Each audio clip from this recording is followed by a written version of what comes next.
अस्सलाम वालेकुम नाज़रीन, एक नई वीडियो में खुशामदीद। आज की वीडियो में आपको बताऊंगी आलू की पूड़ी बनाने का तरीका। ये खाने में बहुत ही मज़े की लगती है और अगर आपको पूड़ियाँ खाने में बहुत पसंद है तो आप इस रेसिपी को ज़रूर ट्राई कीजिएगा। आजकल जैसे कि विंटर सीज़न है, तो विंटर सीज़न में अगर नाश्ते में इस तरह की चीज़ें बनाई जाएँ तो खाने में बहुत टेस्टी लगती हैं। तो ज़रूर ट्राई कीजिएगा और अपना एक्सपीरियंस ज़रूर शेयर कीजिएगा कैसे बनाएंगे। आइए जानते हैं। इसको बनाने के लिए सबसे पहले हमने लिए 3 अदद आलू। आप देख सकते हैं ये 250 ग्राम के करीब होंगे। मेरे पास 1 पाव के करीब आलू मैंने लिए और इनको आपने हाथों की मदद से बिल्कुल भी मैश नहीं करना। आपने इसको इस तरीके से जो है अपने कद्दूकश कर लेना। उसका फ़ायदा ये होगा कि इसमें ये बहुत अच्छे तरीके से एक बिल्कुल क्रीमी फॉर्म में हमारे पास जो है तैयार हो जाएंगे और यही इसी टाइप के हमें आलू जो है वो चाहिए। तमाम आलू को इस तरीके से कद्दूकश करने के बाद नंबर 2 पे जो चीज़ हम इस्तेमाल करेंगे वो है आटा। अगर 250 ग्राम आपके पास आलू हैं तो 300 ग्राम के करीब आप आटा ले लें। आटा लेने के बाद आपने क्या करना है कि इसके अंदर ऐड कर देना है आलू जो आपने अभी मैश किए थे। वो आलू तमाम इसके अंदर हम ऐड कर देंगे। उसके बाद हमने इसके अंदर कुछ डालने हैं मसाले ताकि इसको मज़ीद इसके टेस्ट को अच्छा किया जा सके। मसालों में हम जो चीज़ सबसे पहले ऐड करेंगे वो है नमक, अजवाइन, ज़ीरा और चिली फ्लेक्स हम इसके अंदर ऐड करेंगे। तमाम मसालों को इसके अंदर ऐड करने के बाद हमने इसके अंदर ऐड करना होता है मज़ीद सब्ज़ धनिया। आप सब्ज़ मिर्चें भी ऐड कर सकते हैं, मैंने सिर्फ सब्ज़ धनिया ऐड किया। उसके बाद आपने हाथों की मदद से तमाम मसालों को अच्छे से मिक्स करने के बाद आपने इसकी एक सहत सी डो आपने तैयार कर लेनी है। बहुत ज़्यादा नरम डो हम बिल्कुल तैयार नहीं करेंगे। आटे को आपने सहत ही आपने तैयार करना है क्योंकि हमने 10 से 15 मिनट के लिए इसको छोड़ना है और इसके अंदर आलू हैं।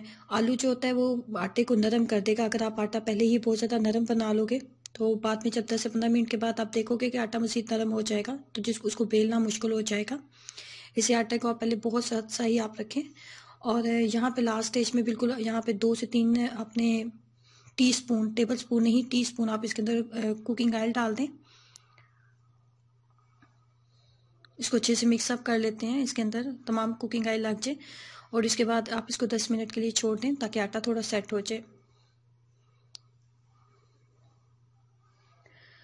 उसके बाद 10 मिनट के बाद आपने इसके इस तरीके से छोटे छोटे पेड़े बना लेने हैं। यहाँ पे कुछ बातों का आपने ख्याल रखना होता है कि जब आपने पेड़ा बनाना है तो पेड़ा जब आप बनाएं तो पेड़ा आपका बहुत स्मूथ बनना चाहिए, उसमें किसी भी तरह की लाइंस वगैरह नहीं आनी चाहिए। तो उसके लिए ज़रूरी है कि हम हाथों के ऊपर कुकिंग ऑयल लगा लें।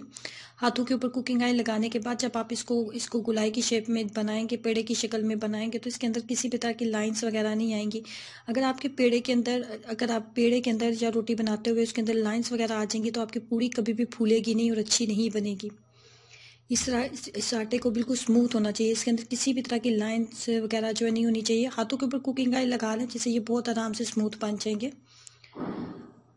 उसके बाद बहुत बड़े साइज़ के हमने जो है रोटी नहीं बेलनी होती, बस छोटे छोटे साइज़ की हम रोटी बेलते जाएंगे।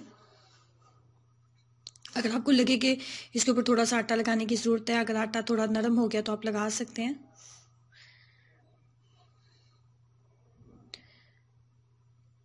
उसके बाद इसके अंदर कुकिंग ऑयल के अंदर हम पूड़ियाँ जो है डालते जाएंगे। यहाँ पे एक और जो बात बहुत खास याद रखने वाली होती है कि कुकिंग ऑयल आपका बहुत ज़्यादा गर्म होना चाहिए। जितना ज़्यादा गर्म होगा और उसके बाद जैसे आप कुकिंग ऑयल के अंदर इसको ऐड करेंगे, पूरी को डालेंगे तो ये फौरी तौर पे फूल जाएगी। और अगर ठंडे कुकिंग ऑयल के अंदर आप इसको डाल देंगे तो ये बिल्कुल भी फूलेगी नहीं, नरम नहीं बनेगी, ये बहुत ज़्यादा सख्त हो जाएगी जो कि आपके खाने में बिल्कुल भी अच्छा टेस्ट नहीं देगी। अब इसको आप चम्मच की मदद से जो चम्मच की मदद से आप इसको प्रेस करते जाएं। जैसे जैसे आप इसको प्रेस करते जाएंगे ये मज़ीद फूलती जाएगी। फ्लेम को बहुत ज़्यादा हाई ना रखें, मीडियम फ्लेम के ऊपर इसको बनाएं, लेकिन कुकिंग ऑयल को पहले बहुत ज़्यादा आपका गर्म होना चाहिए कुकिंग ऑयल।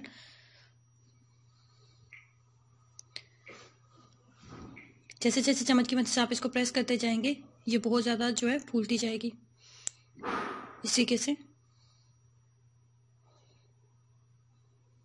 ये खाने में बहुत ही टेस्टी बनती हैं और एक ऐसी रेसिपी है जिसको आप एक दफ़ा ट्राई करोगे और आप इसको बार बार बनाओगे। एक और पूड़ी आपको बताती हूँ कि किस तरीके से आप फ्राई करोगे। ये देखिए कुकिंग ऑयल जो है बिल्कुल हाई टेम्परेचर के ऊपर बहुत अच्छे तरीके से ये गर्म है और जैसे मैंने पूड़ी को डाला और चम्मच की मदद से जैसे मैं इसको प्रेस करना स्टार्ट करूँगी ये फूलना स्टार्ट हो जाएगी और जितनी ज़्यादा ये फूलेगी इतनी ज़्यादा ये नरम बनेगी और खाने में आपको बहुत अच्छा टेस्ट देगी। इन पूड़ियों के साथ बनाई जाती हैं आलू की भुजिया। आलू की भुजिया आप बनाएं और साथ में गरम गरम चाय, तो नाश्ते की क्या ही बात हो जाती है। ये देखिए जैसे जैसे चम्मच के साथ मैंने इसको प्रेस किया ये बहुत अच्छे तरीके से फूल गए।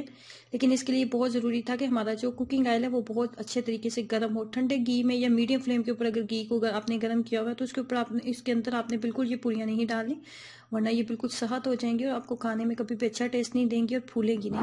ये देखें ये कितनी नरम बनी है। इसके साथ आप बनाओ आलू की भुजिया और ट्राई करो और अपना एक्सपीरियंस जरूर शेयर कीजिएगा। वीडियो को लाइक करना और चैनल को सब्सक्राइब करना मत भूलें। अल्लाह हाफिज़।